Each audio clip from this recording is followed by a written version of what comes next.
મિત્રો ઘણી વખત એવું ઘટના બનતી હોય છે કે દુર્ઘટના બનતી હોય છે, કોઈની જોડે ના બની એવું આપણે ઈચ્છીએ, પણ આ એક ઘટના એવી હતી કે જેમાં હાઈકોર્ટે મહત્વનો ચુકાદો આપેલો છે.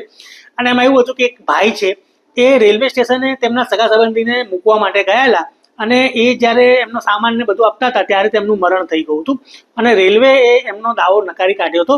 રેલવે એવું કીધું હતું કે એમની પાસે પ્લેટફોર્મ ટિકિટ નહોતી, એટલે એ લોકો બોનાફાઈડ પેસેન્જર કહેવાય નહીં, એટલે એમને કોઈ જાતનું વળતર મળે નહીં. અને બીજું એમણે એવું કીધું હતું કે આ ઘટના, આ જે દુર્ઘટના બની છે એ આ જે વ્યક્તિ જે મરણ જનાર છે એમની બેદરકારીના કારણે બનેલી છે, એટલા માટે એમને કોઈ પણ જાતનું વળતર મળે નહીં. રેલવે ક્લેમ ટ્રિબ્યુનલ દ્વારા પણ આ બાબતે ચુકાદો આપવામાં આવ્યો હતો. રેલવેની તરફેણ માને વળતર આપવાનું નકારી કાઢવામાં આવી હતી.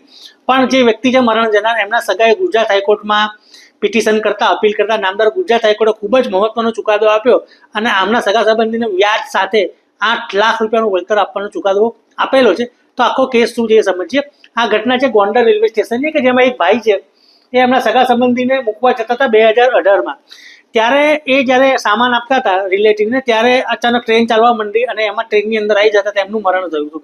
રેલવે ક્લેમ ટ્રિબ્યુનલે ના પાડી હતી અને રેલવે ખાસ એવું કીધું કે ભાઈ આ ઘટના તેમની નેગ્લિજન્સથી બની છે, એમની જોડે પ્લેટફોર્મ ટિકિટ મળી આવી નથી, એટલા માટે એમને કોઈ જાતનું વળતર મળે નહીં, કારણ કે તે બોનાફાઇડ પેસેન્જર નથી. પણ એમના જે રિલેટિવ હતી એમણે એવું કીધું કે ભાઈ એફિડેવિટ કરીને કીધું કે એમની જોડે પેસેન્જર ટિકિટ હતી.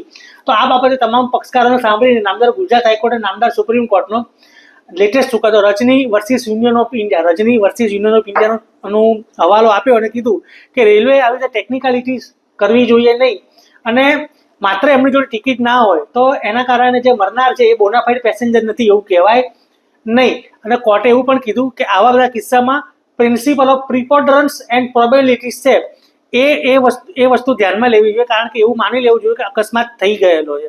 અને આમાં રેલવેનો એવો ક્લેમ નહોતો કે અકસ્માત થયો નથી. અકસ્માત થયો છે એ વાત તો હકીકત ઉપર છે. એટલે રેલવે આવી ટેકનિકાલિટીઝમાં પડવું જોઈએ નહીં અને એમને 8 લાખ રૂપિયાનો વળતર ચૂકવવાનો, વ્યાજ સાથે વળતર ચૂકવવાનો આદેશ કરેલો છે. અને કોર્ટે બીજું પણ એક મહત્વનું કીધું કે પ્લેટફોર્મ ટિકિટ નહોતી એવું કહે છે રેલવેવાળા, પણ રેલવે એ સાબિત કરવું જોઈએ કે એમની જોડે પ્લેટફોર્મ ટિકિટ નથી. એટલે કોઈ આવો દુર્ઘટના બને અને વળતર ના મળે તો આ ચુકાદો ધ્યાનમાં લઈ શકાય.